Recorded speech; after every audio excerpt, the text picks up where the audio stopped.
Welcome to Inspiring Business with your host, Mark Bullock, who is the co-founder of videosocials.net and of videointerviewpodcast.com. In every episode, Mark interviews business and organizational thought leaders who share their stories of how they inspire others by making a difference. You can find this show on videosocials.net and YouTube, LinkedIn, Facebook, and almost any podcast platform of your choosing. Welcome, and today I'm very happy to have as my guest Dr. Stephen Oliver, or Dr. O as many know him. And Dr. O has recently recreated and developed the Leadership Development Program for new high potential leaders and a refresher for those leaders who are seasoned. The program's a great way to enhance leadership skills during challenging times. And he's also the host of his new podcast, The Next Steps to Leadership. Welcome, Stephen. It's wonderful to have you. Thank you, Mark, so much for having me in your podcast, Inspiring Business. And it's a real honor to be here. So thanks very much. Well, it's an honor to have you. And in full disclosure, we've been helping you with your podcast, and it's been an absolute pleasure to do so. We love what you're up to and the difference that you're making in the world. And I kind of like to start there. You know, what's your why? What's your story? How did you come to be so involved in emotional intelligence and leadership and on the path that you're on? That's a great question, and I pondered that yesterday and today, and I'm not sure I have the exact right answer, but I've had a really interesting and unusual career. I have predominantly worked in healthcare and human resources, leadership development training, and I've worked in the Washington D.C. area and in Philadelphia. I've worked for health insurance, and I've worked for hospitals and healthcare organizations. And I kind of just stepped into this. I really didn't truly have a career path. At the time I was, coming out of college, I just kind of stepped into working for health insurance and did recruiting, and then did a lot of employee relations. I worked for one organization that had a lot of employee relations issues. And to me, it was kind of like the universe was providing for stories and and teaching later. So it's what happens at the time that's frustrating, but later you learn from it, and later you can use it in some context. So when I moved here to Philadelphia, I worked for the Children's Hospital of Philadelphia, and I did a lot of leadership development training, the softer skills. It's one of the best pediatric organizations in the United States. They're ranked number one many years in a row. Some of the best physicians, pediatric nurses, allied health, and administrative professionals. And I did leadership development training, just some of the basics, which I'll talk a little bit about in a short while. But just some of the fundamental soft skills training, which are really needed for all disciplines, whether it's healthcare, government. And I really just kind of fell in love with inspiring and motivating people. I was not very good in college undergraduate, but then I went into a human resource development master's program. It took off. And then later I got my doctorate of education in adult learning and the business of learning. And that opened the door for an academic career. So, I do two things. I do this leadership development training for companies, and then I teach academically. My topics are ethics in the workplace, human resource management, leadership development, and emotional intelligence. And they go hand in hand with the corporate work that I did and have done and am currently doing. But again, there was no rhyme or reason. These different opportunities came to me at points in my career, and now I've kind of put them all together. And the real true why is to me trying to help individuals. I always seem to get an individual in my class or my corporate training who comes up and says, I'm really struggling with this problem, or my department is having problems and challenges, or I'm not sure what I want to do with my next step in my career, or whether it's academics. And, can you help? Can we talk about it? And I just always seem to pull them in and it's just really been rewarding intrinsically to help them. So that's kind of where I'm at right now. And that's another piece that led me to my podcast, and taking that next step. And so I want to talk about your podcast in a moment. And I had found I was studying leadership, management. I came from a sales background and recovering serial entrepreneur, et cetera. And you pick up bits and pieces from books and from courses and from programs, et cetera, et cetera. But one of the books that really impacted me heavily was Emotional Intelligence. Mm-hmm. And then of course all the greats, the Good to Great and Right. numerous other books and stuff. But it seems like that people are trained as managers and leaders, and it's still there's a lacking of the human connection. There's a lacking of the understanding that's required to when you're trying to lead someone, or you're trying to motivate, to manage them, to inspire them. It's a whole human being.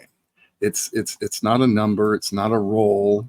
It's a human being. And so I really appreciate that you're kind of focused on that. That's and us having a conversation together. We're two human beings with two different Right. backgrounds and different lives and different motivations, et cetera. But we look for common ground. We look for where where do we have some similar values and ideas and strengths and weaknesses and go from there. So tell me about the Stepping Up to Leadership podcast, because what are you learning in this process? Because I realize this is the first time that you've done anything like this. So I had a good friend who did a emotional intelligence podcast through your organization, and he said, you should give it a try. And I thought, well, this would be great. And he did this individually on his own, but I thought, well, it would really be great to interview leaders. So I went to my network. I'm just surprised at how many people I know. And I first and foremost went to my doctoral program and looked at all the wonderful graduates and the things they're doing. And so I think I've completed about 9 of these. I have one coming up in 2 weeks. But the individuals that I've interviewed, it's just amazing what they're doing. And so the premise of the podcast, Stepping Up to Leadership, is about helping, as you mentioned earlier at the introduction, newer and mid-level managers get some tips and techniques to help them step up to take that next progression in their career. And it can even help seasoned people who've been around for quite a while. That's typically what I see in my classes: brand new managers, middle managers, and a few that have been here for a while to get refreshed. And just so, a couple of the folks who've come into this are amazing. So there's Dr. Douglas Clayton, who I spoke to today. He's known as the film doctor, and he did his graduate work and dissertation on creating leadership films. He worked at a large corporation, and they did all of this compliance training, sexual harassment, and filling out EEO forms, and just doing traditional human resource compliance training. And so boring, and people were falling asleep. So he came up with the idea of have them create some short videos and skits, and it turned those topics, which are needed and necessary, into some fun. And so he then, therefore, did this movie about Dr. Michael Doyle of Camden, New Jersey, who's a priest and is really helping Camden turn around. Camden in the 1950s was an industrial hub in North America, and then it went through decline in the 70s, 80s, and 90s, and it's a pretty rough area. And Father Doyle really helped at that at his time to turn it around. So he did a movie about that. And now he's doing consulting where he goes into organizations and asks, what are some of the leadership challenges you face? And can you create some movies, short little movies, to help inspire people? So he's one that is really phenomenal. I also then did Eliza Narva, who is the director of ethics at the Hospital of the University of Pennsylvania. And just Mhm. to talk about ethical leadership and what it takes for you as a manager to be ethical. She dealt with Right. huge things during COVID: masks, vaccines, ventilators, people passing away in rooms and saying goodbye on an iPad to their family as they're standing outside at the beginning of COVID, and just Mhm. the horrible ethics, and decisions they had to make. Not the horrible ethics, the ethics they had to make, but the really stressful decisions they had to make. And bringing, you may not have to do that as a leader, but how can you be more ethically sound? She Mhm. was another phenomenal guest that I had Ali Dienenson at Ernst and Young, and her topic was about positive psychology, wellness, happiness, and how can we, instead of focusing on the negative, how can we focus on what we have, what are our strengths, who are we, and really, really focus on the positive components of psychology.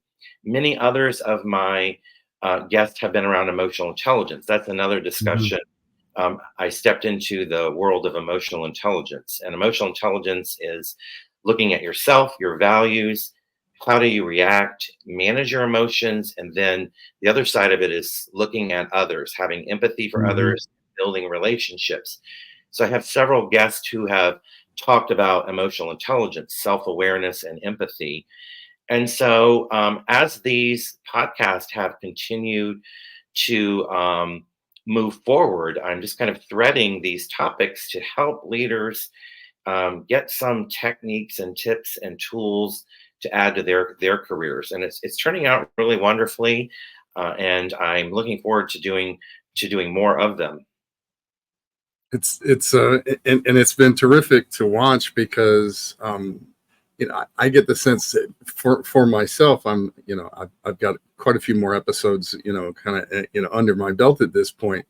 But I seem to learn something every single time, even if it's somebody that I know really well, and have worked with for a long time. Interviewing, having a conversation. I almost want to change the name of our company, or our service, videointerviewpodcast.com, to be, video conversations, because really that's what it is. When we hear the term interview, it's just like one step removed from an interrogation, and of course that's never the case. And we want to and we want to have a conversation that's of value to our audience, obviously. But I can see and appreciate the conversations that you're having, with some truly outstanding leaders, and what's available in just watching or listening in to to two passionate, trained and experienced, professionals, having a conversation about a topic. I find it's very attractive, and you get a lot out of it as the viewer or listener. So kudos to you for taking that on. I did want to take a moment and kind of pivot just a touch, because we, in our business, we've been virtual, and actually I hate the term, we've been digital for since its inception, for more than 15 years, and doing all of our work and all of our staff and employees, online, on the phone, in video conference, et cetera, et cetera. And so when the pandemic hit, which seemed to be like a massive shift in the business world and in the leadership world and in organizations to online, and the necessity at that point to be online, to have these kinds of conversations across video conferencing, et cetera. But you were really kind of early to that. I think you had said you were like 20 years ago, you were Mhm, teaching online and using tools like MS Teams and Zoom and these kinds mhm. of things. But what have you found the challenges and opportunities to be in in trying to work and teach online? So you're right. Being an online teacher and online learner is nothing new to me. I was teaching for years live in the classroom. Teaching Mhm. just kind of came to me. I was a human resource professional, and this opportunity to teach a class came up. And I said, Mhm. sure, why not? And then I started doing that part time. And at one time, I was working full time and teaching 3 nights a week here in the Mm. Philadelphia area. And so, I mean, I really don't have hobbies. I don't golf. I don't play cards. I don't really garden because I live in the middle of a city. So I teach. That was my hobby.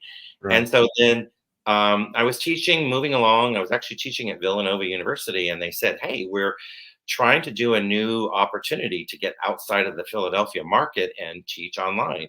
Would anyone be interested in learning how to teach online?" And there was Mhm. a group of 15 of us, and only 3 of us volunteered to say yes. And this Wow. was at the very, very beginning. This was early 2000s, Hmm. and there was a software called Articulate that we used, and it actually was pretty good. Now I've taught in Blackboard, which is not my favorite until Zoom and MS Teams came along. Webinars, I'm not the most friendly with. Zoom is my favorite, but so I just learned, and there were a lot of bumpy roads Mhm. at that time. The audio, the video was not great. The connections were awful. Um, and so I just learned. I just kept doing it and kept doing it, and then things got a lot better. And then I moved to some more classes. Um, and taught more, and I still teach quite a bit now, and I teach both online and live in the classroom.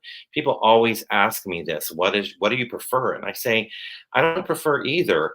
They both have their strengths and they both have their downsides. So Mhm. strengths of the live classroom. Um, the live classroom, you're face to face, you see nonverbals, which are so powerful. Those are the nonverbals. You can tell, and within 3 minutes, who wants to be there or who's the prisoner. you, you can tell that. And then I love interactive, engaging activities. That's to me where learning is moving, whether it's online or in the classroom. And so breakout rooms, pushing it back on them, flipping the classroom back Mhm. on them, making them. Yeah, and I'm like, I don't care whether you've read the homework or not. I know you have an opinion. Just tell me what you're thinking about this topic, because you're not just learning from me, you are learning from your cohorts in the classroom. And so that Absolutely. live face to face, nonverbals, breakout sessions.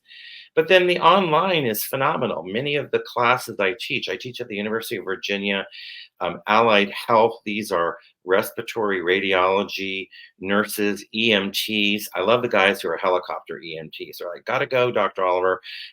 We have to go pick up a patient. And they leave and they're on a helicopter.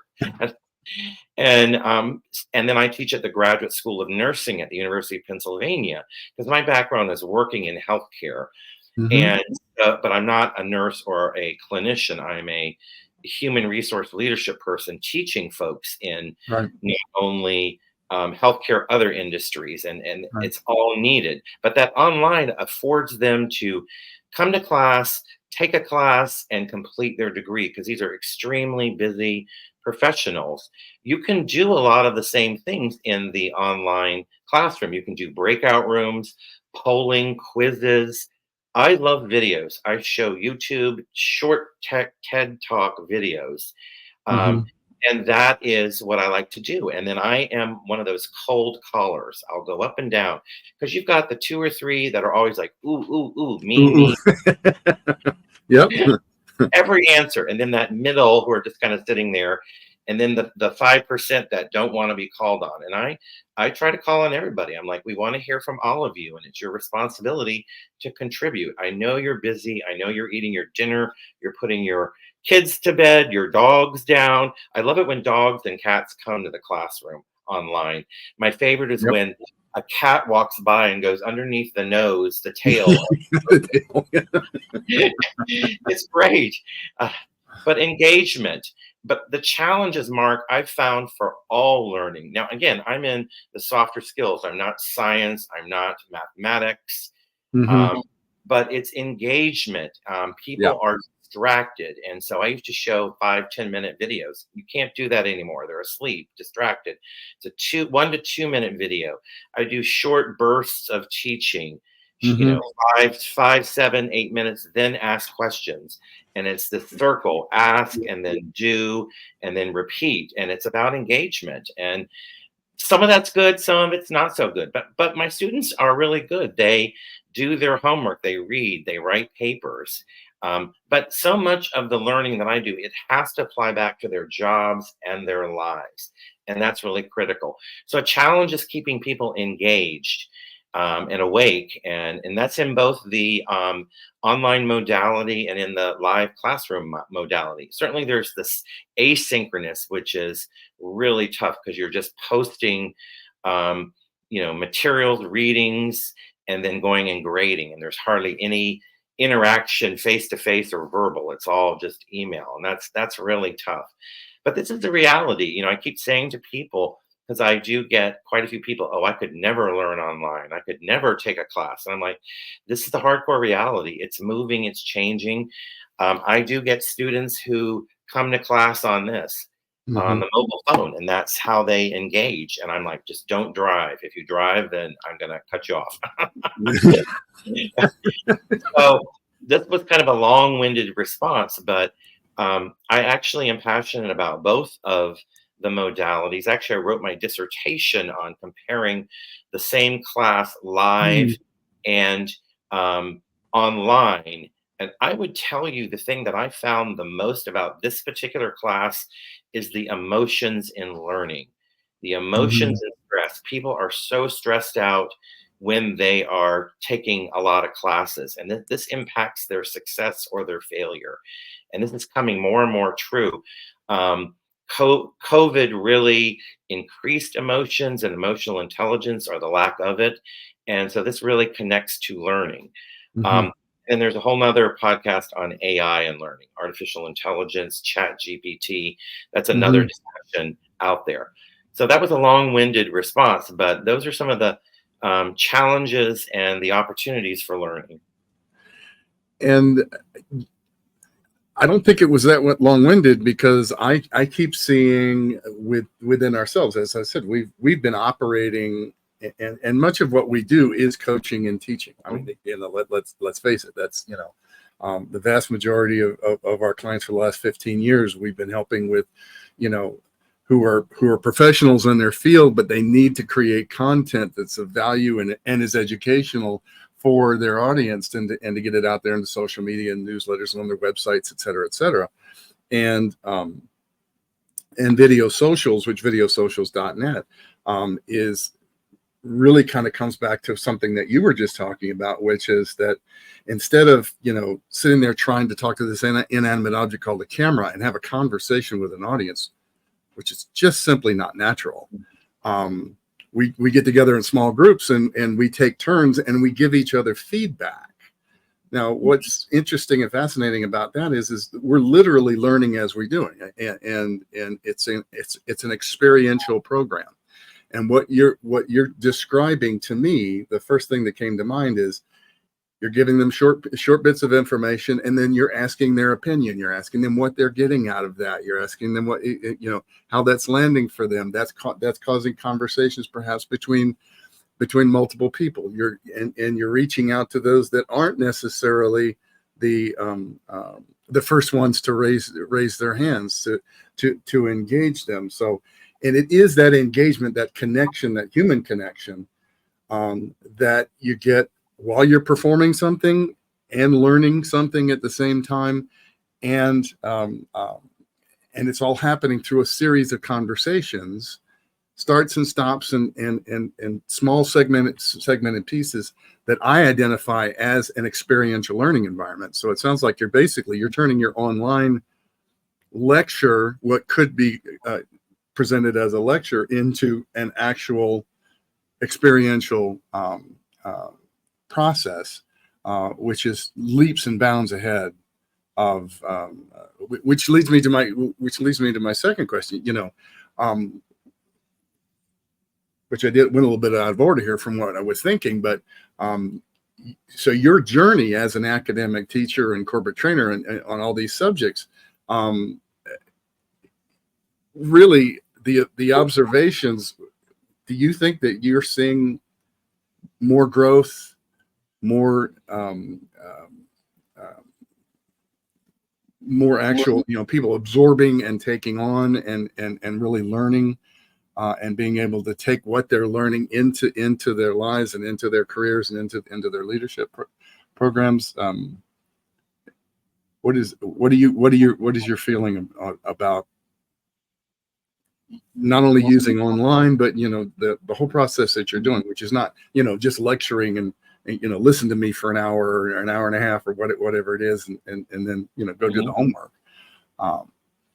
So that's a great question. I mean, even though my students are busy, whether they're academic students or they're corporate leaders in a classroom students, they are really trying to absorb this, the topics that I'm teaching. I taught this years ago at the Children's Hospital of Philadelphia. I was in a leadership program. I was part of a team. We did 5 years of leadership development program for all hospital-wide employees. And there are those, again, who come and they're just there because they have to be in, a body in the seat. There's the majority who are actually listening. And then there is a whole group who actually take the principles, concepts, tools back to their departments and try them out.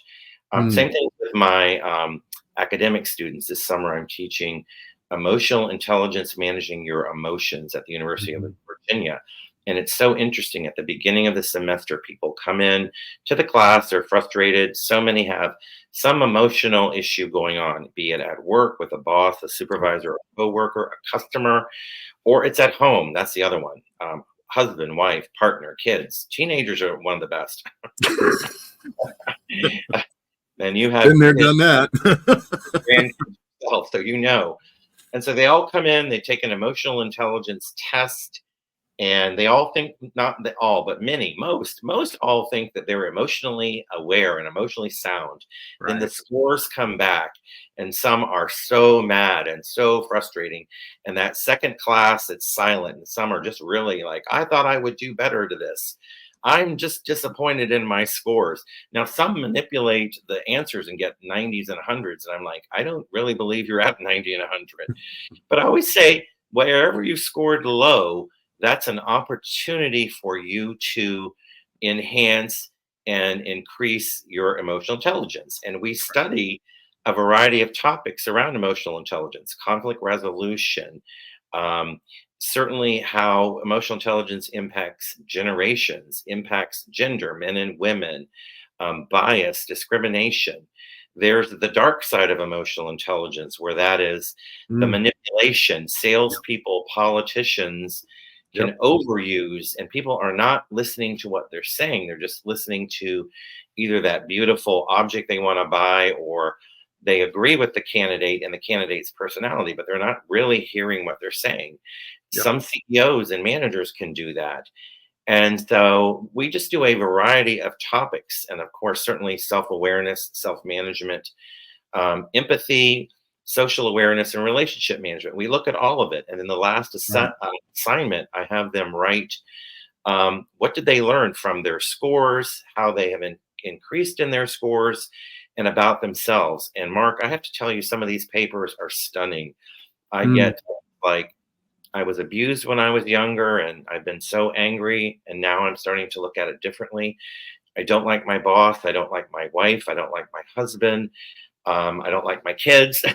I'm not happy with my life, and I'm frustrated. I'm depressed. I have anxiety, and it's just amazing how these concepts really help them begin to turn around. Now, emotional intelligence is something you have to work on lifelong, and I've been teaching it for many years. Every now and then I still get a trigger point. Someone will cut me off in traffic, and then I'll get really mad, but then I stop myself. I'm like, stop, it's not worth it. Just breathe, take breaths. But again, answering your questions on what are they learning, what are they taking. So just real briefly, I did online teaching, and then I was starting to do corporate training again from doing it for many years. Then COVID hit and everything stopped. And I was okay because I knew how to teach online. And so I Hmm. um, actually had a couple clients and did some leadership programs. Communication skills is so important. Yeah. And now I've gone and I'm consulting with the state of New Jersey. They have the Civil Service Commission in Trenton, and they have a whole training and development department, and they train um, civil servants, managers of government throughout the state. It is so interesting and fascinating. I have gone in and taught a leadership program of those topics that you mentioned earlier, and Hmm. I've taught it to the managers of Atlantic City, those people who run Atlantic City. And Hmm. Atlantic City is a juxtaposition because you've got those very expensive, gorgeous, beautiful casinos with all this money coming in. And then the city itself is kind of impoverished and run down. And Yep. so that's who I was working with those managers who run all the services of Atlantic City. And they are just amazing people and how dedicated they are. I have taught in Trenton. I've taught taxation auditors who do corporate and personal taxes. Now, I made sure I did my taxes this year. They're wonderful, but they're accounting folks with that accounting, Hmm. calculation mentality, which I don't have and I admire. Right. And then we're supervising people. Now I'm doing scientists who work for water and air in the state of New Jersey, and they're all regulating water and air. All three of these types of civil servant employees are human beings, as you said, and they're all managing people, and they are just trying to deal with attendance, performance, engagement, arrogance, writing people up, Yeah. encouraging, motivating, coming in every day when they don't want to be there, and motivating them. And just real quickly, here are just some of the topics that are in my class. And these are not new, these are old school, but they really are in vogue now because we have a Hmm. whole new set of managers. Gen Z, the youngest, are even managers now. The millennials, Yeah. Generation X, baby boomers, all are managers. And so we're looking at what is leadership, transitioning from an employee to a supervisor, communication, verbal, nonverbal skills, active listening, giving, receiving feedback. If you're going to give feedback as a manager, you better be ready to receive it. Effective writing. Writing is really Mhm. important. Emails, because we're moving from writing memos to emails to text messages now to emojis. So Mhm. writing is really, really key. Performance management, how to engage, motivate, encourage, promote people, but then the whole awful side of writing people up and having to send them to employee assistance and then maybe even terminating them. Many more topics: managing change, being the change agent, and being the change cheerleader even when you don't like it. um, Conflict, workplace conflict. So there's several other topics, but these are just things that people who are these scientists, these auditors, these city managers, and they are really good technically at what they do, but they all thematically need these topics to help them in their jobs. And I have to tell you, the state of New Jersey employees are phenomenal. They're just so dedicated because, like anything, there's bureaucracy and there's policies and procedures, and they're trying their best to navigate through those and then also the challenge of their employees. I just really love all those employees. Um, so that's kind of a little bit of what I've gotten back into, what I did before and now Mhm. doing again after COVID and being that live classroom. But certainly I've done this program online as well. And um, but it's just something that's really needed in all these types of managers. I you say it's old school, but the reality is it's just it's human nature, right? Mhm. It's the fact of the matter is if we aren't trained on how to not only lead but how to interact with one another, if we don't have the emotional intelligence to understand our entire lives and all of the challenges that we've dealt with and traumas that we've lived through, et cetera, we don't realize that we're carrying that with us into every conversation and every interaction that we're having with somebody else. That's why I'm a huge fan of emotional, of training and learning emotional intelligence, because to me it's like it's the door opener to be able to have an authentic conversation with another human being. Because otherwise it's all. I mean, it's every day. And like I mentioned earlier, you can be going along and I'm working so hard on it and I'm doing well. And then someone punches your button. They throw you off, whether you're standing in line at the grocery store or whether it's your lifelong sibling that calls and says something ridiculous, or it is that employee who's just not wanting to do work. It triggers us. And we've got to just really go back to those fundamentals and re-look at ourselves. So we could literally go on all day. I did want to take a moment before we close up to talk about, how people reach you, how they find out more information about you. So your website is HRCVision.com. Yes. You have a YouTube channel, which is lovely, and that is Stephen Oliver 5687. Your podcast, which is available on all the major platforms and on YouTube, is Next Steps to Leadership, and you're on LinkedIn and Facebook and Twitter, and there'll be links, folks, to all of these things with the rest of these, and Stephen, we don't have time to get too deep into this, but there was the last question I did want to touch on, because you live in the heart and of the center of Philadelphia, and that city is pretty amazing, because you've got everything. All walks of life. You've got all levels of income and wealth to the most extreme poverty.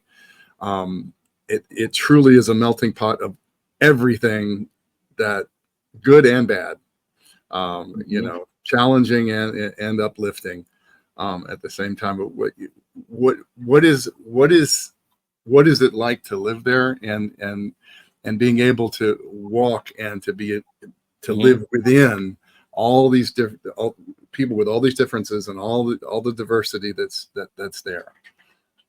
It's phenomenal. So I always wanted to live in a city. I grew up in the suburbs of Washington, D.C., and I always wanted to move to a city. So I did. I came here, and so many of my family and friends were like, "Why do you want to move to Philadelphia? Oh my God, Philadelphia!" And I completely love it. And I bought this old house several years ago, and it's vertical living, and it's now there's a meeting about putting it on the historic register. I live in between two parks, a small park called Con Park and Sager Park, and it's like you said, it's everything's at my disposal: grocery, laundry. I live near two really great places that I'll mention. There's the Italian Market. It's the oldest contiguous market that has individual shops, butcher shops, a cheese shop, DeBruno Brothers, pasta, spice. Along the streets are fruits and people calling out old world, and it's just wonderful to go and just do your individual shopping. Anthony's Chocolate Shop, and then there is pizza, Sarcone's Bakery, Italian bakery.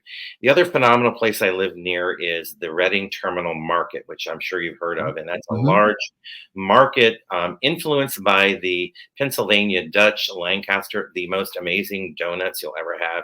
Bacon maple donut. Soft pretzels. Philadelphia is huge for soft pretzels. I could do another podcast on cheesesteaks. Those are fighting words, just like Southern and Texas barbecue. Those are fighting words. So whoever individually you talk to, they'll give you their favorite. Mine are John's Roast Pork, which sells cheesesteaks, and Jim's Cheesesteaks on South Street that just opened up after a fire, and I'm so glad they're back. And just living there, and you're right, so many diverse people. I'm near Chinatown. I'm right next to what's called the Gayborhood. There's a whole section of gay and lesbian folks who live there.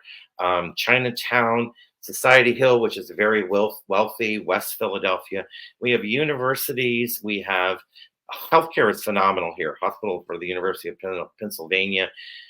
Jefferson University Hospital System, Drexel University Hospital, Temple University, great healthcare, great people, bustling. The architecture is phenomenal, from the 1600s Ephraim's Alley to all the way modern. There's so much modern building going on. And of course, then there's history, the Liberty Bell, Betsy Ross House, the Constitution Center, Art Museum. So there's just so much to do here. And we're in between two rivers, the Delaware River, New Jersey across the river, and then the Schuylkill River. And it's just wonderful. I love living here. Certainly there are challenges. Living in a city is not for everyone. There are noises, honking, and dogs, and people, and buses.